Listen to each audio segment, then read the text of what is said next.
Samantha, buenos días contigo, buenos días con todos los televidentes que nos acompañan.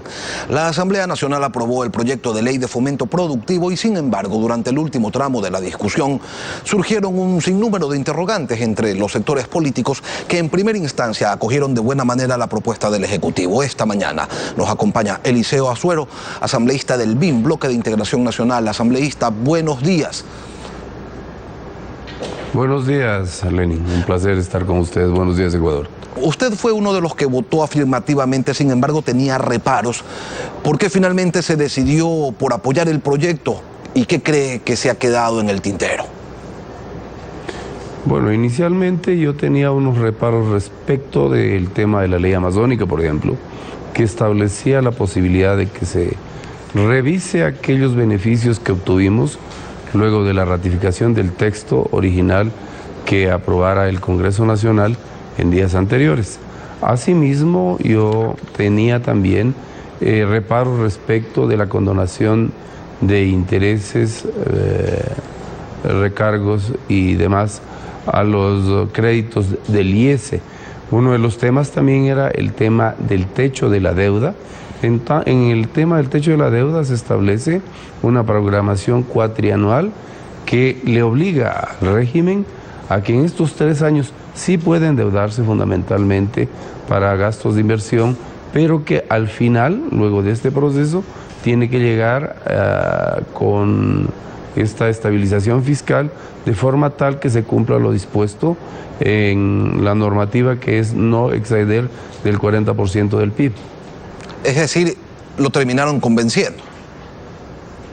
Lo que es cierto es de que esta es una ley, como le dije inicialmente, de que genera inversión, genera atractivos, y el hecho mismo de que se invierta, por ejemplo, en vivienda social con IVA, con devolución del IVA, cuando existe una carencia de viviendas de aproximadamente 400.000 que coberturizarían a más de 2 millones de personas, y los temas relacionados con la frontera norte, por ejemplo, en donde nosotros tendríamos beneficios como aquellos que durante 10 años se pueden refinanciar las deudas de no superior a los $20.000 con un año de gracia. Es decir, habían más beneficios que perjuicios.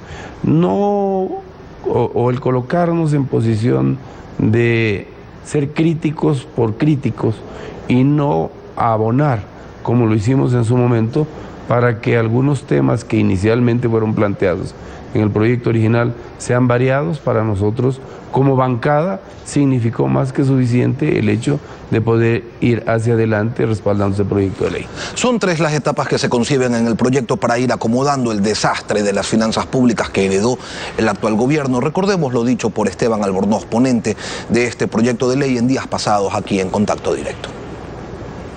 El proyecto enviado por el Ejecutivo el pasado 24 de mayo contempla 3 etapas en este momento que vive la economía del país. La primera etapa, pues, que han considerado los técnicos del Ministerio de Finanzas, pues, que puede durar 3 años. Se trata de un proyecto de una etapa de estabilización, con el fin, pues, de buscar corregir algunos problemas y de déficits que se han generado en la economía nacional, para luego pasar a un proceso de convergencia, donde tenemos que irnos acercando al límite de una deuda que está planteada en este momento como el 40%, y finalmente, luego de esas medidas que están planteadas tanto en esta primera etapa de estabilización como en esta etapa de convergencia, llegar a una sostenibilidad de largo plazo.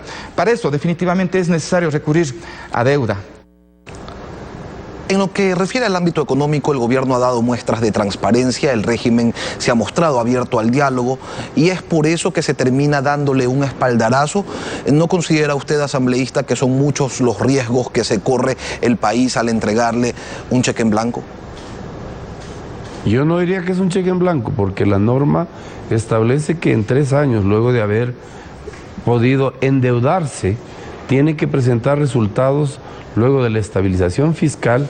Esto es importante, no es que se le ha dado un cheque en blanco, porque definitivamente luego de 3 años nosotros no podremos bajo ninguna circunstancia aprobar un presupuesto que tenga un déficit que debe ser un déficit cero, perdón. ¿Y durante esos 3 años qué? No hay techo. Durante esos 3 años durante esos 3 años sí tienen la posibilidad de endeudarse, pero al final, luego de la estabilización fiscal que está establecida en la normativa, tienen la obligación de entregarnos un producto final que tienda a que nosotros lleguemos al 40% del endeudamiento del PIB. Lo que en la práctica parecería haber sucedido aquí es que se ha dado la transacción perfecta, asambleísta. El gobierno tiene carta abierta para financiarse por 3 años, que es lo que resta de su mandato, sin más controles que los que ellos mismos se impongan. Y los sectores productivos obtuvieron, por otro lado, incentivos y perdones de intereses y multas sobre sus incumplimientos y también sobre otros valores que están en litigio.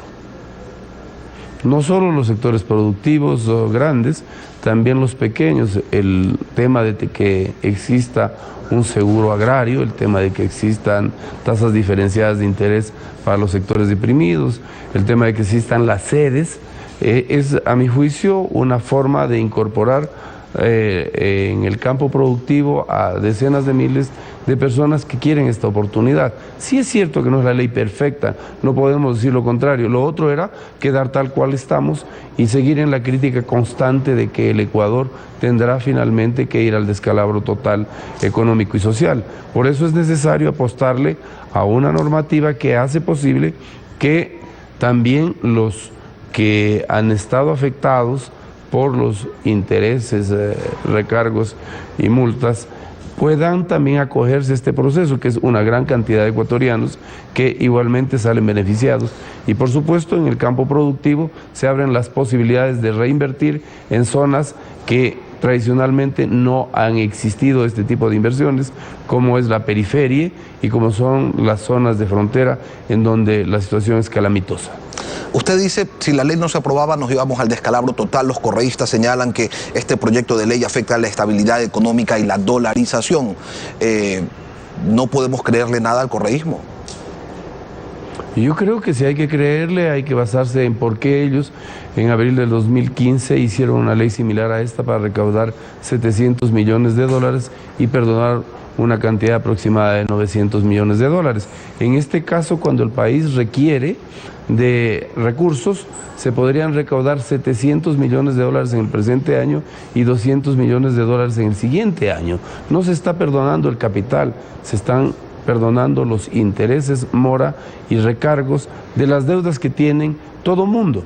En esta situación actual, los ecuatorianos no tenemos liquidez para poder honrar nuestros compromisos. Asimismo, aquellos deudores de buena fe que hicieron compromisos de pago también están coberturizados para que en el evento de que ellos ya hubieran pagado el capital se les termine la deuda y ellos puedan salir por los fueros económicos a reinvertir y a mejorar su condición de vida. Ahora, asambleísta, en este proyecto se terminó incluyendo en el libro segundo del Código Orgánico de la Producción, Comercio e Inversiones un texto que refiere a los tratados bilaterales de inversión, y allí se reconoce la legalidad y la aplicabilidad de los tratados o convenios de protección de inversiones como un medio indispensable para el fomento y protección de las inversiones extranjeras.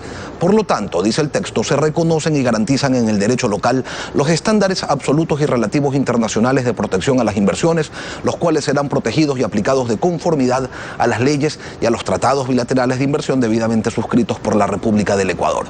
Pero con este texto se están bypaseando la Constitución, porque allí hay una prohibición expresa de no reconocimiento a este tipo de tratados. ¿En qué quedamos? A ver, en efecto, no nos olvidemos que el gobierno anterior hizo trizas este tipo de normativa que permitía un intercambio comercial de la forma como se establece en esta ley en el presente momento. Yo no digo que se esté bypaseando la Constitución, lo que se está haciendo es normando de manera que se articule la posibilidad de llegar nuevamente a este tipo de concepto que permita una reactivación e ingreso, por supuesto, de capitales para la reactivación económica y productiva del Ecuador. Pero la Constitución lo prohíbe expresamente, entonces una ley no puede normar algo que está prohibido. A ver, la Constitución prohíbe expresamente un tema relacionado con cierto tipo de parámetros, pero no La Constitución dice en el 422 asambleísta que no se podrá celebrar tratados o instrumentos internacionales en los que el Estado ecuatoriano ceda jurisdicción soberana a instancias de arbitraje internacional en controversias contractuales o de índole comercial entre el Estado y personas naturales o jurídicas privadas. Se exceptúan los tratados e instrumentos internacionales que establezcan la solución de controversias entre Estados y ciudadanos en Latinoamérica por instancias arbitrales regionales o por órganos jurisdiccionales de designación de los países signatarios. Entonces, la prohibición es expresa.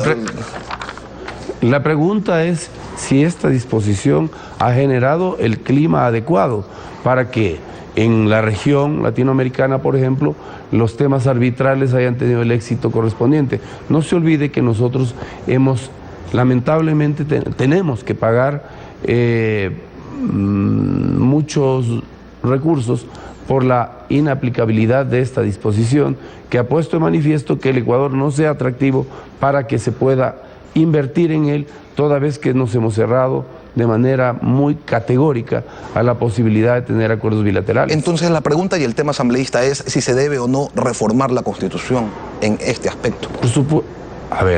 Por supuesto que tenemos que ir más allá, pero en este momento coyuntural requerimos de generar clima de confianza para este tipo de tratados. No nos olvidemos que de manera asimismo arbitraria el gobierno anterior eliminó algunos de estos tratados, generándonos complicaciones muy severas para el comercio internacional. Eliseo Azuero, del Bloque de Integración Nacional, gracias por acompañarnos esta mañana. Muchas gracias a ustedes.